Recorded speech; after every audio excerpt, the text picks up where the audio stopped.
Hello and welcome back. My name is Frida Weisel, and this is my channel where I explore various aspects of the Hasidic Jewish community of New York history, the education, culture, so much in so many of my videos. Today I'm going to do something that I haven't done in a really long time. It takes me back to the early days of my channel. I'm going to do a free-flowing PowerPoint, unedited, just showing you some things for those who are interested without putting in any advanced script or any editing at all. I recently published a documentary about Hasidic Jews in the internet, and one of the things I showed in there was a few pages of the Satmar Sect's Girls' Schools rulebook. The rule of, I have it right here, the rules of expectations for for parents, for the students during the school year. I believe this is for 2021-2022 school year. And I got a couple of requests from people who said they wanted to see more of the rule book. So why not? I think it could be interesting to people with various interests. So here goes. I am going to be sharing some of it, probably get through about half of it today, and I might be back to explore the rest of it. But I'm going to show some things in this book that I think might be interesting of note. So this book is titled In Agitashu. In Agitashu is an idiomatic Yiddish expression, which technically translates in a good hour, but it means in a lucky moment, in a blessed moment, in the right moment. So if you want to give someone a blessing, you want to wish them well, you might say, "Oh, in Agitashu, may the right moment bring the right thing you are hoping for."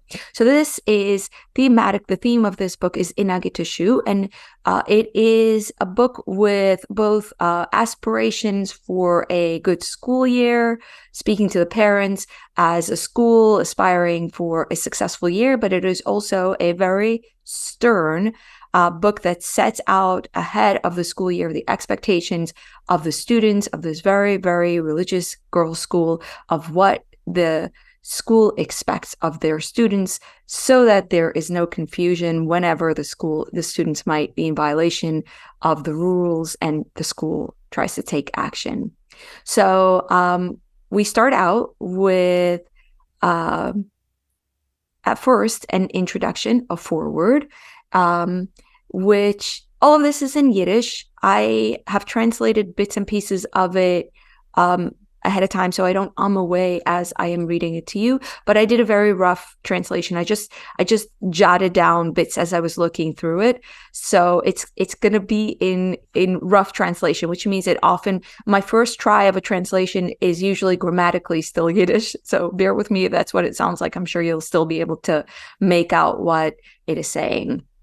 So I'm not going to read everything, don't worry. I'm just going to go through some of the things that popped out to me. So this entire thing is paragraph after paragraph, each starting with the expression in Agitashu, ending with Beisruchel. Beisruchel is the name of this girls' school. It is Satmar Girl School, but the girls' school is named Beisruchel, which literally means the home of Rachel, but that's the name of the Satmar Girl schools, the Orthodox, very famous Orthodox girls' schools that first started the entire revolution of Orthodox Jewish girls' school education is called Beis Yaakov or Beis Yaakov, and Satmar didn't find it to be up to par with their standards for various reasons. So the Satmar Rabbi Joel Teitelbaum created his own network of girls' schools, and his are called Beis Ruchel. I went to Beis Ruchel, but not to this particular school.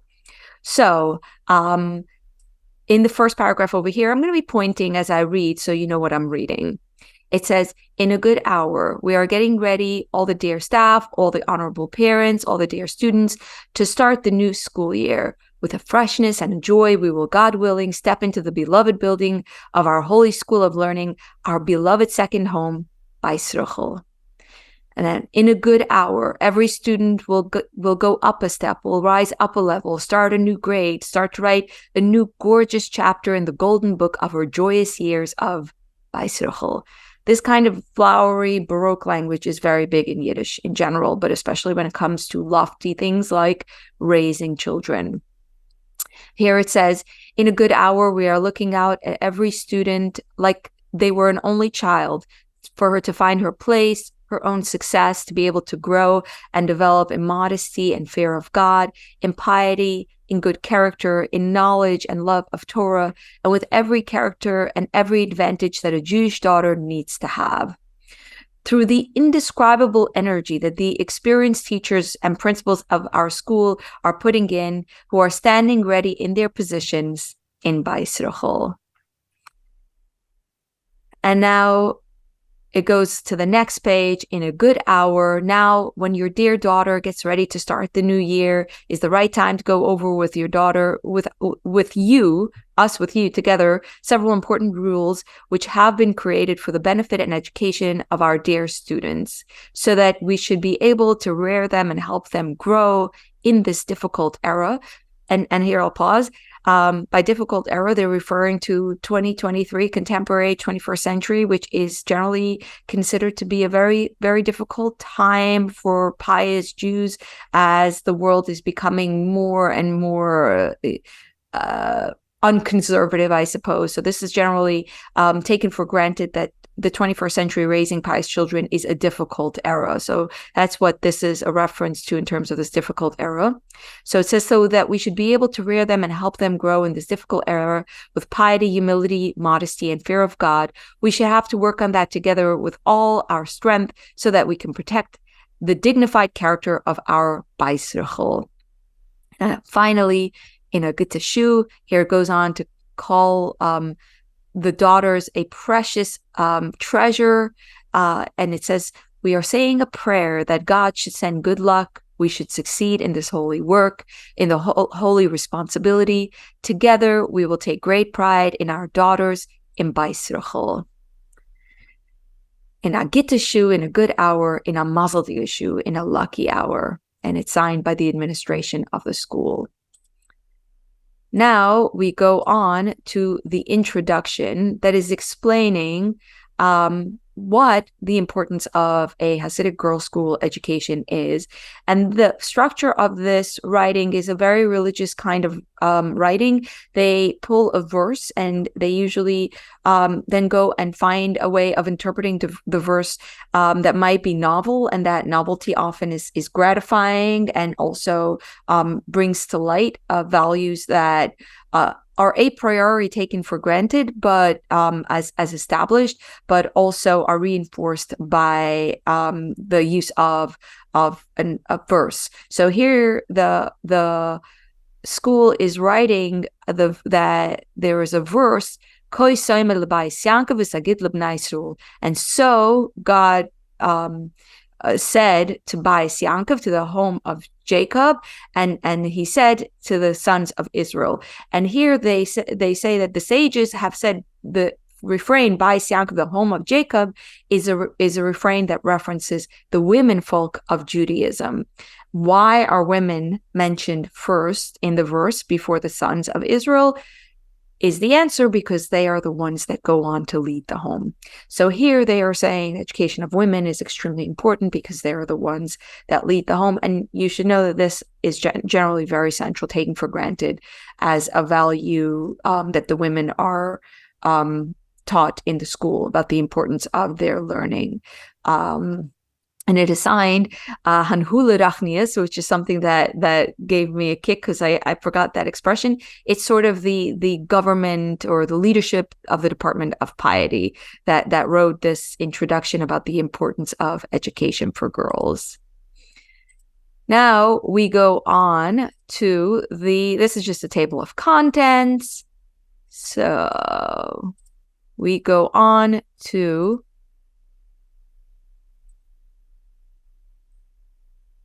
By the way, if you're wondering why I'm wearing a scarf, it's because it is freezing in my apartment, and also I'm a little under the weather, and those two things are not related. It is very cold. They don't give enough heat in my place, but I'm trying to keep warm.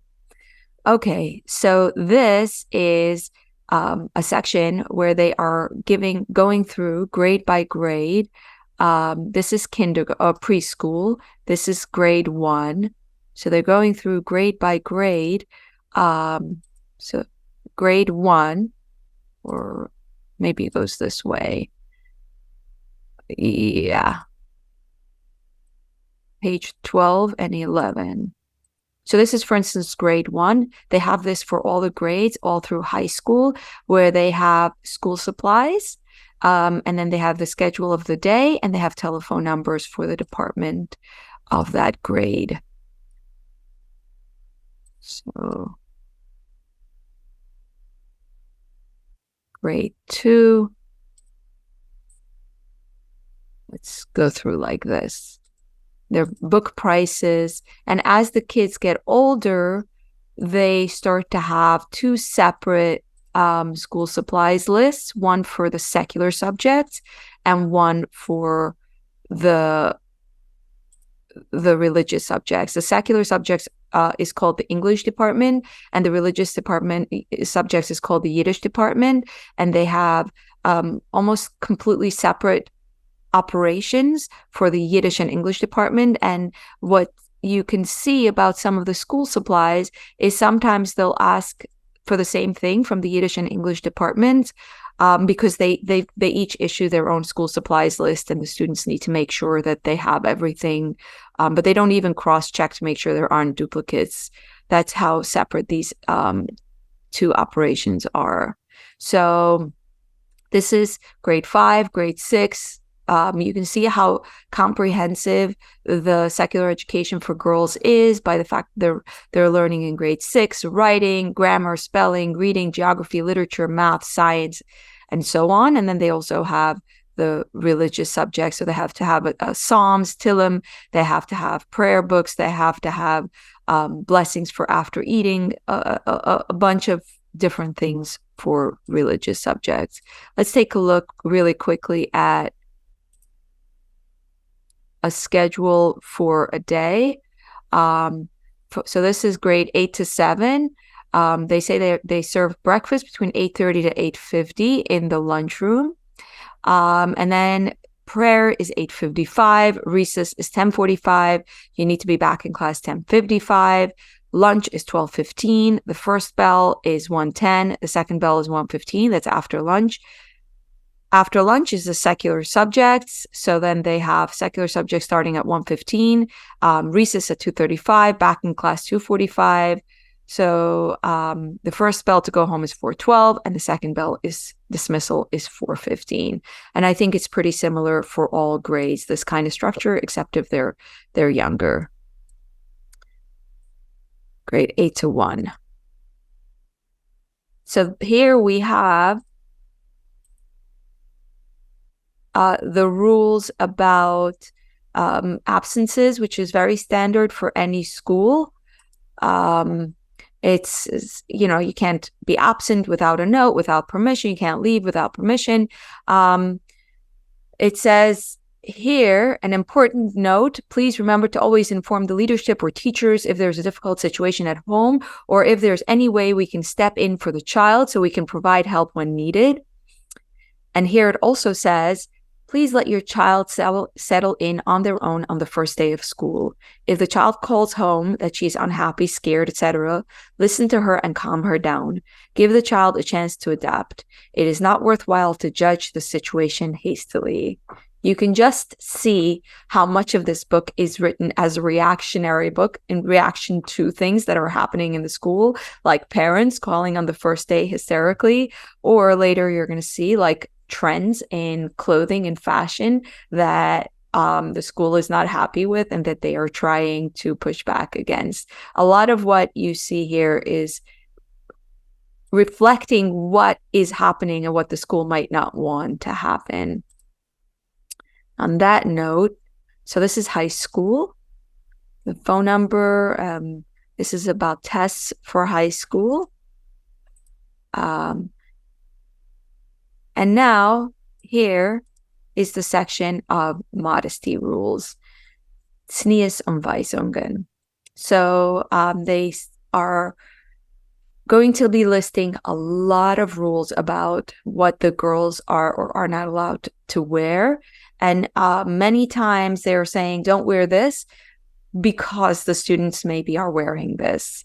And I know that I see girls wearing certain things that are not allowed according to this list. So I don't know if it's other sects or if these rules are not exactly enforced at 1,000%.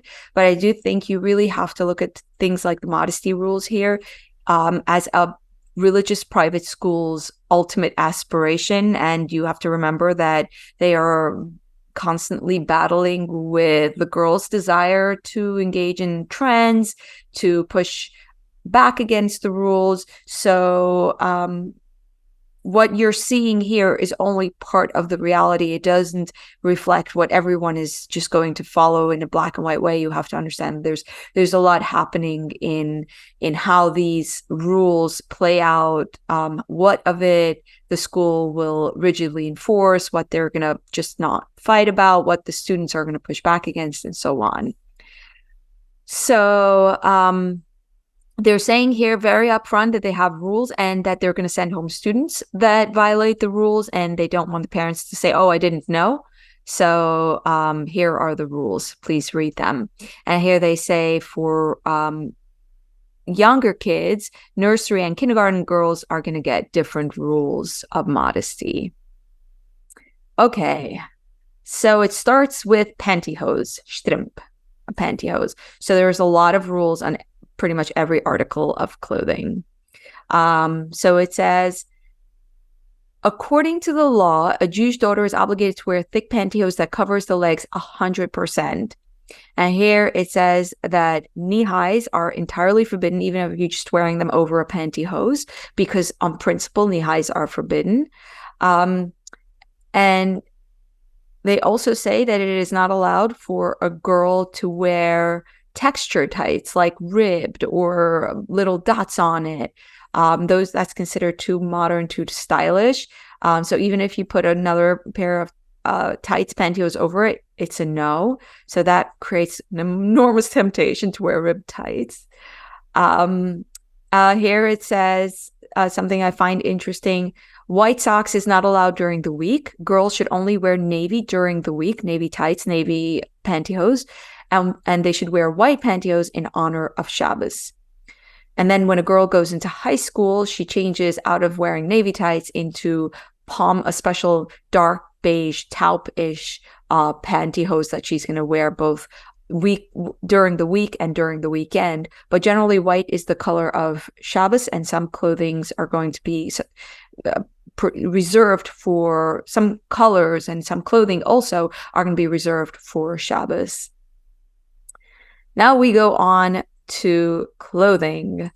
Nude pantyhose. This is what the nude is. The color nude, the color of the leg, is strictly forbidden. Okay, so here it says a dress or a skirt that has a button till the bottom. So essentially they're saying if there's a slit or opening, it has to be closed entirely. Every kind of slit, including at the sides, even if the slit starts at the allowed end of the skirt, is forbidden. All seams must be sewn down to the end. It is not enough to use Velcro. Any red is forbidden, as well as any bright color. Here you can see the word hot pink. They're giving hot pink as an example of something that is drawing attention color, and they're listing things that might not be your shirt. You're not wearing a red shirt or a red coat or a hot pink shirt or hot pink coat, but it's just an accessory, but that still can't be of a bright color. So they're listing things like hats, scarves, gloves, headbands, earmuffs, rifes. Rife is a special kind of headband that is like a firm headband, not a soft one. I have no idea where the word comes from. I've tried to look at it before, but it seems to have been borrowed from somewhere. But it's a reference to the half-hard headband. Then they go on and say shoelace, belts, blouses, sweaters, jackets, coats, ribbons, etc. None of these are allowed to be in bright colors. Here they say it's not allowed to come to school with a white skirt or a white dress. White dresses or skirts are considered too attracting. We'll see more of colors in a little bit. You're not allowed to wear attracting types of sleeves, so like stylish sleeves that create too much attention, or fitted dresses. And then here they say the length of the dress has to be modest, so the knee is always covered, and this means it has to be 4 inches below the knee, so that even when you sit down, your knee will still be covered. Leather or pleather is forbidden. And this is very interesting. I find this really interesting, and I think this will surprise a lot of people. It says very long dresses, midi, are forbidden. The new style, the new fashion of very long dresses is very uncouth and attracting. It is forbidden to go with it. The length of a dress should be a maximum of 11 inches to the ground. So this is the thing. It shouldn't be too long. The skirt shouldn't be too long. Yes, it has to cover the knee. It has to come 4 inches below the knee, but it can't be all the way to the ankle, because that is considered very stylish and very attracting. It's almost like a gown. So there's a whole thing about wearing dresses that are not too long, that go lower than like the mid calf, that is forbidden. And actually, when I walk through Williamsburg, I am struck by how many people are wearing midis now, which I didn't see 5 years ago. It seems to be all the rage. And the school is obviously responding to this by saying it is not allowed.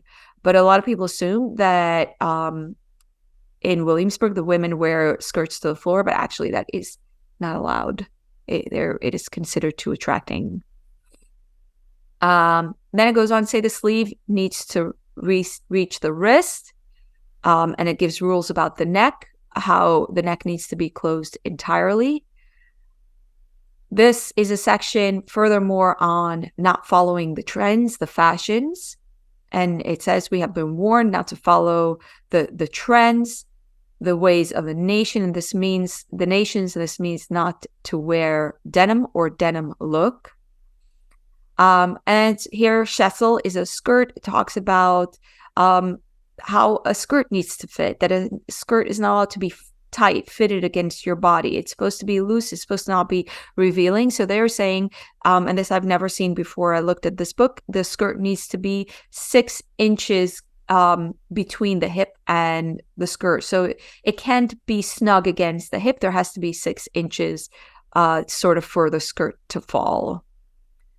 And the bottom part of the skirt, they're also very concerned with, so that when you sit, when you run, when you go up steps, you don't end up creating that I don't know, you can see or something.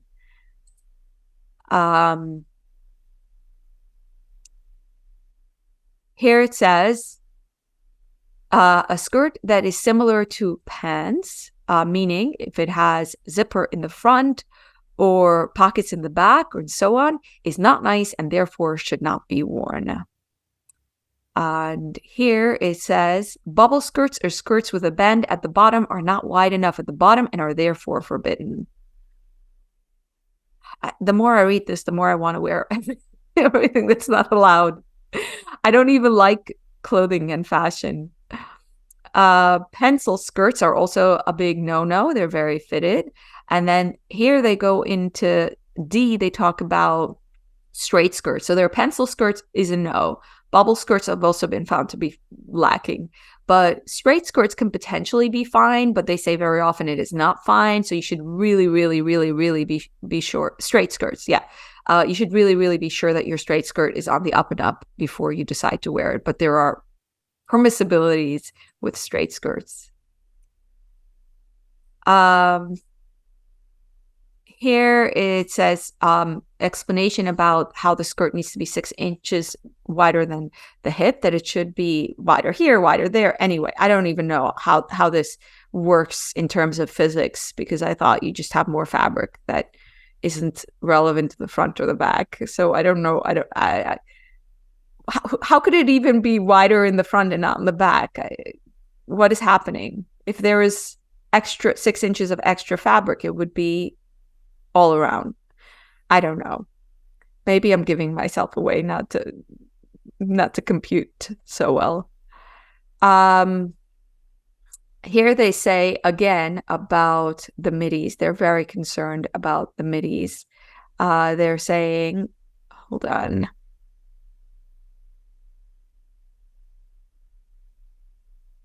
Clarification of the length of dresses. The length of dresses and skirts has to be at least 4 inches below the knee in order for the knee to be always covered, including when sitting. It goes without saying that too long is also not allowed, as is the fashion now. So if you're confused about this, it's a fine art of figuring out proper lengths. And definitely I find that a lot of women are taking that art to a whole other place because they're definitely leaning to the side of longer than this guidebook recommends. Now we go into tops. A whole bunch of rules about how tops shouldn't be fitted, shouldn't be revealing, it should have a collar. And they have a lot of concerns about shells, which are like t-shirts, fitted t-shirts that if you're wearing these fitted t-shirts, it should only go under a blouse, under something that is significant over it, not under a spaghetti strap jumper. So this is okay. So here they go into, interestingly, the rules of the winter season and the summer season, which generally, there is a complete wardrobe changeover. I would say in the Hasidic community for women, there are 4 sets of clothing. 1 set for the winter weekday, 1 for the winter for weekend and festivities, like weddings. And that is going to be for winter. So there's weekday, weekend for winter, weekday, weekend for summer. And they are defining the winter season from after Sukkot until Passover. So they're defining it based on the Jewish holidays. And summer season begins after Passover until the end of the school year, which I'm guessing is June.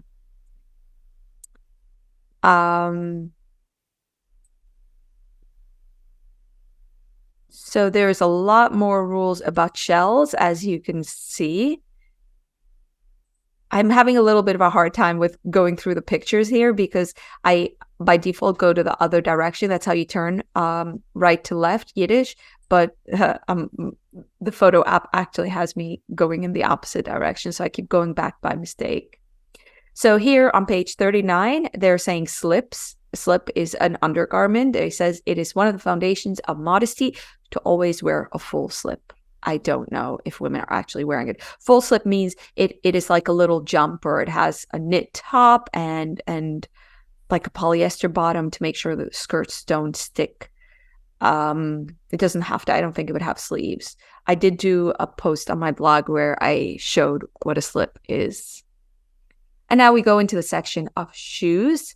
Since over the last few years, the shoe stores brought in all sorts of bright colored shoes and sneakers who want to say that only navy, black, or very dark colors like chocolate are allowed, and not the attention-drawing colors like white, beige, green, light blue, silver, pewter, peanut butter, or other colors. These colors are also not allowed on Shabbos. So here you can see these colors, like light colors, except when they're on tights, white tights. But a lot of clothing like shoes or skirts, the light colors are considered too attracting.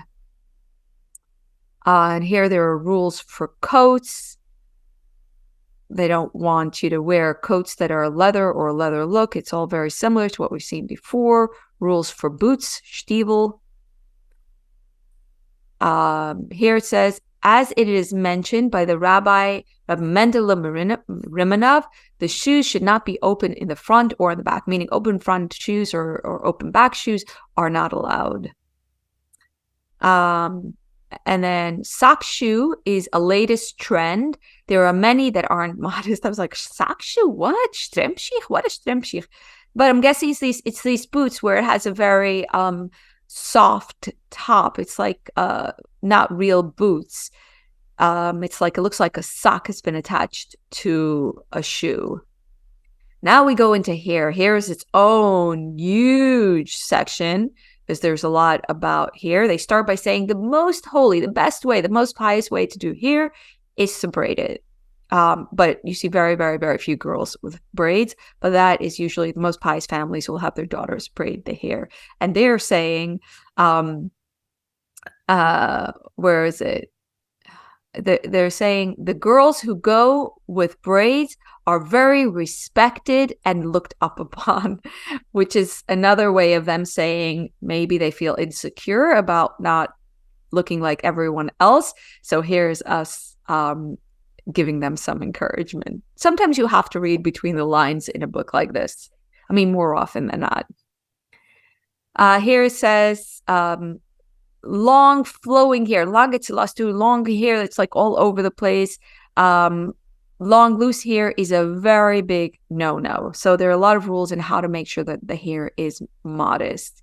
Here it says, at the same time, short and modern styles are not allowed because it goes into the category of low syllabus, which forbids a woman from wearing a male style. In other words, cross-dressing. So they're saying you're not allowed to wear long, loose hair, but you're also not allowed to wear short, cropped hair. It has to essentially be a bob.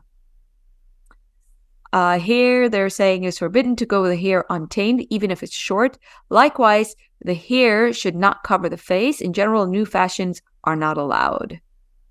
You know what? I got a haircut recently. I got a bob, and she cut my hair shorter in the front than in the back. And I was like, when I go back, I'm going to tell her to cut it shorter in the back than in the front.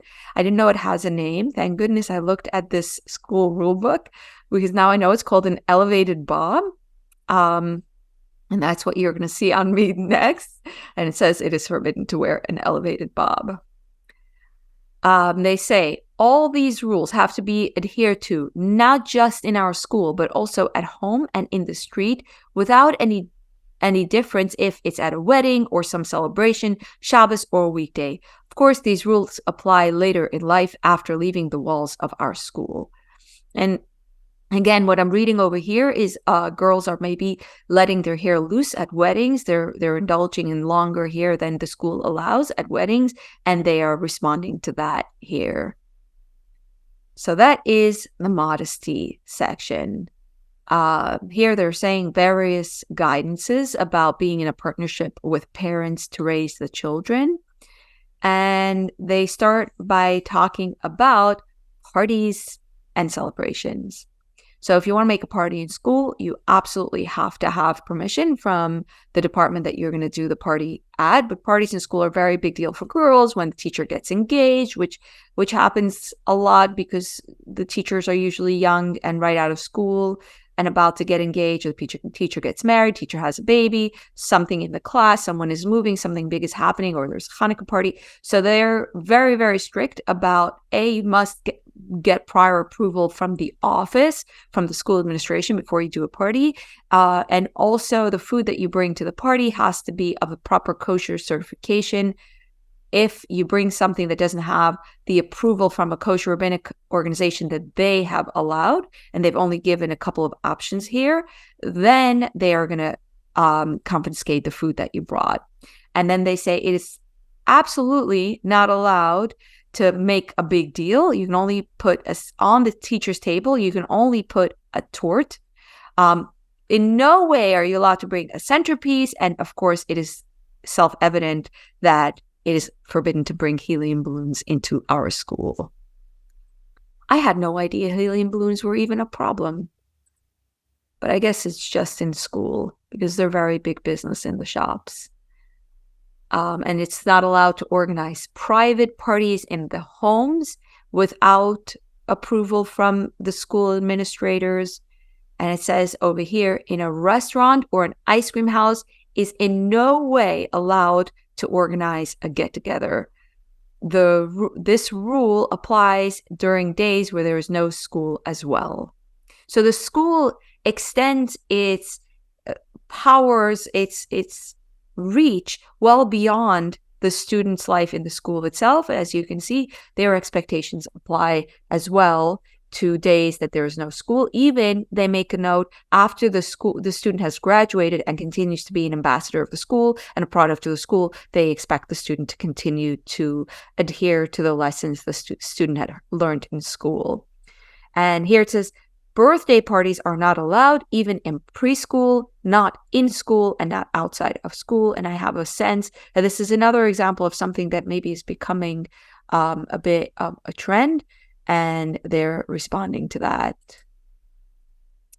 With regards to gifts for teachers, there's very strict financial limits. You're only allowed to have each student contribute $3 or an additional $1 to the $3 for Purim. You're allowed to give a gift up to $5. So they give very, very strict financial limitations on gift giving. I'm guessing some of the students go all out in trying to impress the teacher with gifts. And then it says foreign plays and slides. By this, they mean plays and slides that have been put together by other kreisen, by other sects, by other groups, by other segments of Hasidic or Orthodox Judaism that is not part of the Satmar group, that they don't want the students to go to. It's strictly forbidden. This is another one that I find interesting, dancing lessons, so I'll read it to you. It says, on the question from parents about various courses that there are out there for girls after school or on Sundays, for instance, dance lessons, singing lessons, art lessons, exercise, music lessons, the question from parents, is it allowed? So the answer to this is, we don't take responsibility on such things because it turned out in the past that even courses that seemed fine, there were, despite the fact that it seemed fine, there were various problems with modesty, ideology, etc. And sometimes with the dance lessons, they do a performance where various elements of the performance are not okay. Like, let's say the song is borrowed, like a ballet, where the song is a classic musical song, or the dance is maybe borrowed, makeup, and so on. And sometimes the performance gets filmed and gets sent around, which can cause boys and men to sin. Therefore, make sure to send to courses that you are 100% certain are okay. Here. And then they go on to say about CD players, you're only allowed to bring them on party days in school. You're not allowed to bring CD players. Who still has CD players? Girls in the Hasidic community still have CD players. You want to bring them. It has to be on days that there are special festivities. Otherwise, it's not allowed. And you have to bring only allowed music. Computerized notes. So by computerized notes, they mean digital notes or papers, something that has been made on the computer. Likewise, it is strictly forbidden among the walls of our school, be it during the Yiddish religious segment or by the English secular segment, to have any writing, article, graphic, and so on that was made on the computer. In other words, it is absolutely forbidden to bring in any assignment, any demonstration, anything that was made on the computer. We want to emphasize that we instructed the teachers from both departments not to accept any assignments done on the computer. I find this really interesting. In my day, my father would sometimes help out and do stuff for me on the computer for school. We also had computers in school, so I don't know to which degree. A lot of these rules, when I read them, I wonder to which degree they're actually enforced, and where they're coming from. This is about reading material. It is forbidden to bring any reading material in English that the school didn't issue, including catalogs. So let's say you got Chadwick's catalog, or whatever catalog, there are pictures of in Modesty, so you're not allowed to bring that to school. You're not allowed to bring anything like a book that you're reading if the school didn't issue it, if it's in the English language. With regards to jewelry, you're not allowed to wear jewelry except very little earrings and a plain watch. And here they go on about cameras, that it is not allowed to bring cameras to school, or pictures, like if you want to bring your own pictures to hang up, like pictures of your family, or to make a journal, you're not allowed to bring that.